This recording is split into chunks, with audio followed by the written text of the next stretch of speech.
కడప జిల్లా దేవగుడిలో దివంగత CM YS Rajasekhara Reddy విగ్రహాన్ని గుర్తు తెలియని వ్యక్తులు ధ్వంసం చేయడంపై వైసీపీ శ్రేణులు నిరసన వ్యక్తం చేశాయి. Kadapa MP Avinash Reddy, MLC Ramasubba Reddy, MLA Dasari Sudha, ఇతర వైసీపీ నేతల ఆధ్వర్యంలో స్థానిక వైసీపీ కార్యాలయం నుంచి పోలీస్ స్టేషన్ వరకు భారీ ర్యాలీ నిర్వహించారు. అనంతరం సీఐ నగేష్ బాబుకు ఫిర్యాదు చేసి నిందితులపై కఠిన చర్యలు తీసుకోవాలని కోరారు.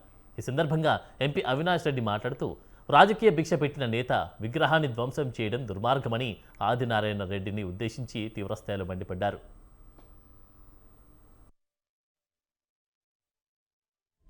ఒక్కసారి ఆదినారాయణ రెడ్డి అనే వ్యక్తి ఆలోచించాల. అన్నం పెట్టిన చేతిని నరకడం కాదా ఇది ఆయన చేసిన పని? రాజశేఖర రెడ్డి గారి వలన మీకు రాజకీయ భిక్ష పెట్టింది రాజశేఖర రెడ్డి గారు. రాజశేఖర రెడ్డి గారి వలన ఈరోజు మీ కుటుంబం ఈ పొజిషన్లో ఉంది. అటువంటి రాజశేఖర రెడ్డి గారి విగ్రహాన్ని నరికించడానికి చేతులు ఎలా వచ్చినాయి? ఆదినారాయణ రెడ్డి నీకు, నీ అనుచరులకు ఎలా చేతులు వచ్చినాయి? మరి ఆ రకంగా విగ్రహాన్ని చూడడం అనేది, విగ్రహాన్ని 2 ముక్కలుగా 3 ముక్కలుగా వాళ్ళు చేయడం అనేది నిజంగా శోచనీయము. ప్రతి ఒక్కరు కూడా దీన్ని ఖండిస్తూ ఉన్నారు. ఆదినారాయణ రెడ్డి గడిచిన కొన్ని రోజులుగా ఆయన మాట తీరు కానీ ఆయన పూర్తి ఫ్రస్ట్రేషన్లోకి వెళ్ళిపోయినాడు.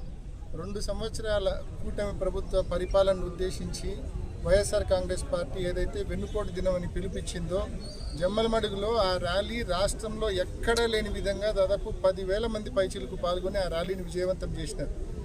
సో ఆదినారాయణ రెడ్డిలో ఒక తెలియని ఫ్రస్ట్రేషన్ మొదలైంది. 2 రోజులకి ఆయన ఒక కార్యక్రమాన్ని పిలిపించినారు.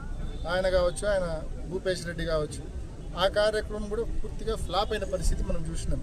సో వైసీపీ కార్యక్రమం జస్ట్ పిలిపిస్తే ఇంత భారీ ఎత్తున విజయవంతం కావడం ఏంది? అదే అధికార పార్టీగా మేము పిలిపిస్తే ఈ కార్యక్రమం ఫెయిల్ కావడం ఏంది అనేది ఆయన జీర్ణించుకోలేని పరిస్థితిలోకి వెళ్ళిపోయింది. నిజంగా ఒక్కసారి ఆదినారాయణ రెడ్డి అనే వ్యక్తి ఆలోచించాల. అన్నం పెట్టిన చేతిని నరకడం కాదా ఇది ఆయన చేసిన పని? రాజశేఖర రెడ్డి గారి వలన మీకు రాజకీయ భిక్ష పెట్టింది రాజశేఖర రెడ్డి గారు.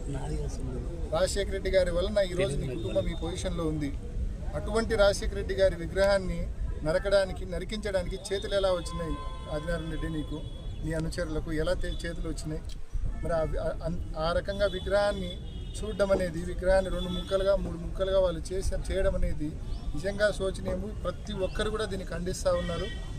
ఆదినారాయణ రెడ్డి గడిచిన కొన్ని రోజులుగా ఆయన మాట తీరు కానీ